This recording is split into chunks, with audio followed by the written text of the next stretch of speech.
Welcome to Conversations on the Couch. I'm Shraddha. I'm Jem. And I'm Ash. So today we're exploring the sociological concepts of Arlie Hochschild. So we'll be focusing on two concepts today and then link them to a contemporary example. So let's start off by feeling rules. Ash, what are feeling rules? Well, feeling rules are the standards or norms that guide appropriate emotional exchanges in a situation. They provide information about what to feel, when and where to feel it, how long to feel it for, and how strong feelings should be. So in other words, circumstances each have an expected direction, intensity, and duration of emotions. And if any of these expectations are either overwhelmed or underwhelmed, is considered as uncomfortable.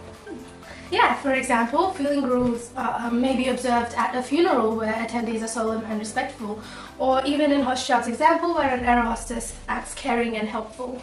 Furthering this, feeling rules are important to the concept of emotional labour.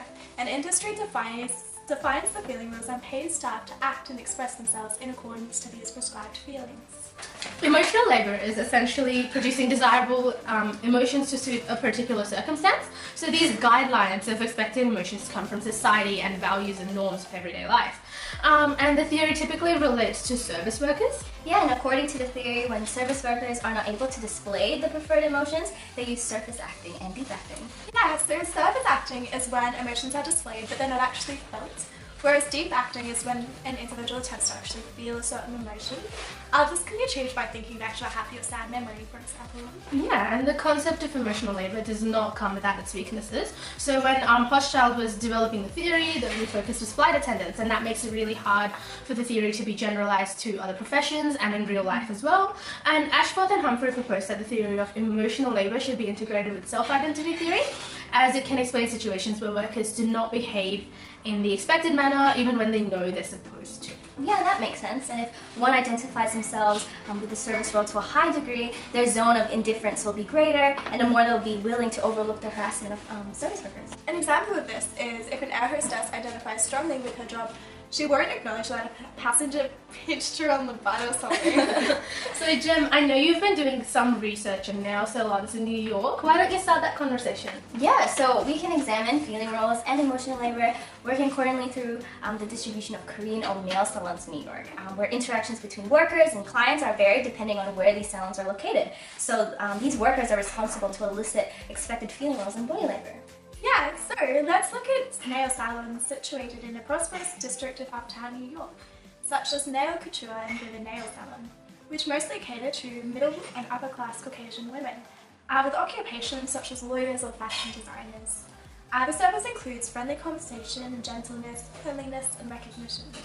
In other words, workers express feeling rules that would establish a close relationship and have less focus on the actual nail art itself.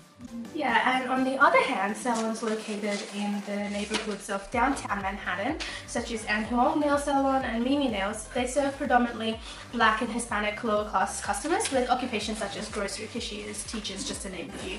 So unlike the luxurious caretaking service at uptown salons, these customers are more attentive to personalized nail art that they can actually connect with. Yeah, exactly. And so these communities expect social awareness due to society's mistreatment towards them. And so these salons, they express their respect by sponsoring community events or displaying Afrocentric artworks. And these efforts of giving back to the community are ways to integrate and relieve any conflicts that may surface. Yeah, so therefore these nail salons demonstrate the importance of emotional labor depending on its location and customer demographic, hence showing what Hochschild states, where emotional labor is in context of social circumstances.